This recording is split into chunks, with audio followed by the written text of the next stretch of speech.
Hi, I'm Eric Linask. We're here at Cloud Expo in New York. I'm talking with Sean Lorenz from Xively. Sean, great to have you with us. Good to see you. How are you? Doing great, thank you. A lot of interesting stuff, a lot of exciting conversations today. Um, you know, a lot about IoT, and, and I know that we've talked in the past a little bit about Xively and LogMeIn, but talk a little bit about where you fit into the IoT ecosystem.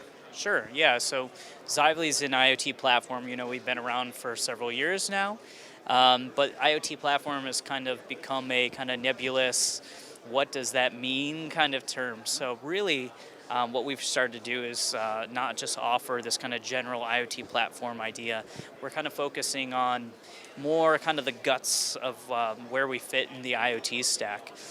When you have your connected product, we may basically enable it, connect it, manage all those devices at scale, and do it securely and kind of really quick. So we really focus on the connectivity aspect of that. A lot of times people don't realize how difficult just connecting your product to the Internet of Things, really is. So we've done a really good job the last couple of years of making sure we can do that fast. Got it, sure. Two, aside from all the different market segments or verticals, really two key areas that we're seeing a lot of activity around, and that's consumer and industrial IoT. Where are you seeing the majority of the traction? So Xively, since we tend to have a more kind of public, we're much more cloud focused. Industrial tends to be a little more M2M, a little more on-premise.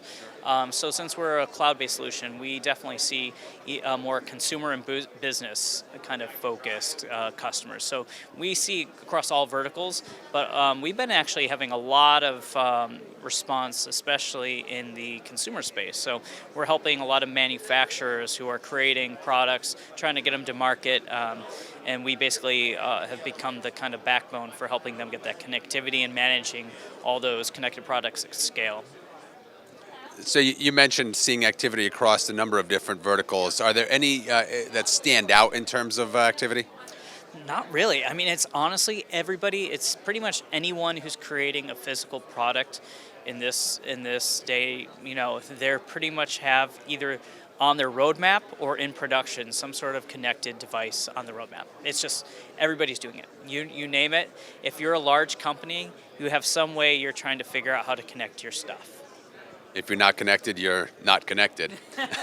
Yeah, so it's a big competitive issue at this point. A lot of companies feel like if they don't, they're going to start having their competitors outweigh them, so they keep coming to us to say, look, we want to do this. The real issue is, do you have a real reason to, and do you have a business case? And we want to help you find that. So for companies who are just getting started, and maybe it's a brand new startup company, or maybe just looking at how, why, and the process of becoming connected or getting Yep. started in IoT, how do you suggest people go about that? So I do not. So there's this kind of the build versus buy problem, right? And a lot of people come to us and have said, we tried to build it ourselves and it just broke. It failed. Hashtag fail. Fail whale, whatever you want to call it. We basically have discovered that these companies do try to do it. But a lot of times, manufacturers, they're not in the software business. They've been creating physical products, for a couple hundreds of years in some cases. If you're a coal mining industry, and you're suddenly connecting your mines, you're not used to having software and security glitches and building applications. So a lot of times they have to rely on a company who's done this, and this is their core competency. So we usually say, don't do it yourself. You can test things out, yourself. But really what we do is recommend that you use somebody who's handled the security, the provisioning, the authentication, all the kind of guts under the hood that is really difficult. So we say, try out someone who actually offers APIs and test it out. And that's a good place to start. Get yourself an Arduino and just try it, because that's always the best place to start. It's just something small, something that has an API that says I can connect an application up to the cloud and back, and then that's a good place to start. And then when you need to scale, then you really want to look at somebody who's an IoT platform who can help you get that scale. As IoT continues to grow and evolve and mature, Yep. where do standards play in, and sort of what's the current status, and how big of an issue or is a lack of standardization right now? So I don't. So the standards kind of issue is both big and small. I think how I've seen it is I don't think standards are as much an issue for kind of cloud-based IoT solutions. So in our case, it doesn't matter as much. We use MQTT, which is kind of becoming a pretty common protocol for getting to the cloud. It's a publish subscribe messaging service, and it works really well. It's becoming used by a lot of different IoT platforms, and so that's kind of becoming the de facto. It doesn't necessarily mean it has to, but that publish subscribe messaging is very common. I would say the real kind of standards war is more on the LAN based. This is like thread, all join, all these kind of standards that are much more about not just device to manufacturing communication, but more product to product across manufacturers. That's the issue. It's really how do you have devices, on a LAN-based home kind of network or whatever vertical network with things in this building, how do they all talk to each other, even though they're not all created by the same company? And I think that's where the standards war is still completely the wild, wild west. No one knows. Speaking of the wild, wild west, I imagine security could become a huge wild, wild west scenario when you start talking about billions of devices being connected, in the next within the next decade.